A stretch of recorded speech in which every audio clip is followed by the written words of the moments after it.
Welcome to HSC Economics Made Easy. If you've watched my other videos on economic relationships, then you know what I'm about to cover is going to be very important and useful. This video is part of a series on the relationship between economic growth and environmental sustainability. Specifically today, I'll be looking at how economic growth impacts environmental outcomes. First, let's revise the concept of market failure, which you learned in year 11. The concepts of market failure such as merit goods, demerit goods, and public goods can often be used to explain why a free market economy will often neglect environmental outcomes. If you need a more detailed recap, I've got links to those videos in the description below. A public good is a good that is non-excludable and non-rival, which allows for free riding. Because of these characteristics, firms have no profit motive to provide these goods. Some environmental outcomes such as clean air or water unfortunately have these characteristics of a public good, so nobody in the private sector wants to take responsibility to provide them. Related to this is a merit good, which is a good with social benefits that aren't taken into account by the price mechanism. Some environmental outcomes such as the use of renewable energy sources can be merit goods, leaving them undervalued and therefore underconsumed and underproduced. On the other hand, we have negative environmental outcomes like carbon emissions that are oversupplied. This is because they're demerit goods, goods that have social or environmental costs that aren't taken into account by the price mechanism. So market failures are some of the reasons why increased economic activity can often result in worsened environmental outcomes. Let's look at some specific environmental issues that are often caused by economic growth. The syllabus lists 4 environmental issues that are relevant to economics. These are preservation of natural environments, depletion of resources, pollution, and climate change. These are very good issues to examine in economics because there are clear correlations in the statistics between these issues and economic growth.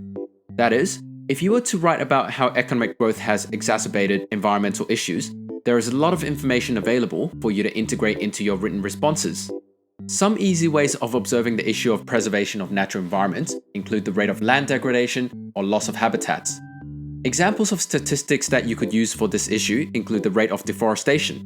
As you can see here, there's a rough correlation with economic growth and deforestation.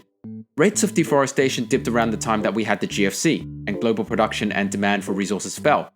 More evidence to show the impact of habitat loss is in this diagram. It shows that the number of endangered species has increased with economic activity. Next, let's talk about the depletion of resources. Economic growth means greater production and consumption, requiring more energy, which in Australia is largely generated with non-renewable resources. A useful stat would be the energy used over time. As this graph shows, there is a strong correlation between economic growth and energy consumption, which inevitably requires the use of non-renewables. Pollution can come in many forms, including water and air pollution.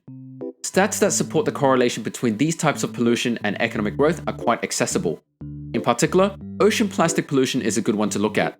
With increased production and consumption, economic growth often leads to increased byproducts and waste. This can be observed in these graphs. As you can see, production of plastic has increased over time and saw a dip during the GFC when global production and demand fell. Furthermore, from this graph, you can see that China, having experienced prolonged and strong economic growth, has become the largest contributor of ocean plastic pollution by far. Lastly, let's look at how economic growth can contribute to the environmental issue of climate change. As we know, climate change is exacerbated by carbon emissions, and carbon emissions usually increase with economic activity. As you can see from this footage, China, again with its rapid economic growth, surpassed USA as the largest contributor to carbon emissions in the world. You can see a mixed trend in Australia in recent years. The fact that carbon emissions fell sharply during the GFC supports our theory that emissions have a positive correlation to economic activity. However, there was a sharp reduction in carbon emissions despite strong economic growth during the second mining boom from 2011 to 2013. This decline can be attributed to the carbon tax.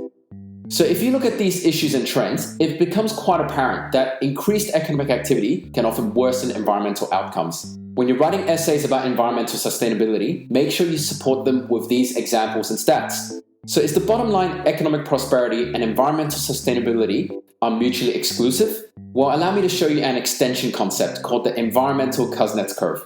The idea is that with economic growth and improved standards of living, the environment will only worsen until a certain point. After this point, people will be more willing and able to invest back towards environmental sustainability and be more efficient with environmental resources. In some ways, you can say that Australia is in this phase. Since the second mining boom and subsequent moderate growth period, we've seen a gradual shift towards renewable energy sources. You could also deduce that those who invest into renewable sources of energy generally would have reasonably high standards of living. This curve could also explain the other side, as in why China is a large contributor to pollution. It's because they're rapidly industrializing, and hopefully with this concept, we'll be able to see more environmental solutions come out of their post-industrialization phase.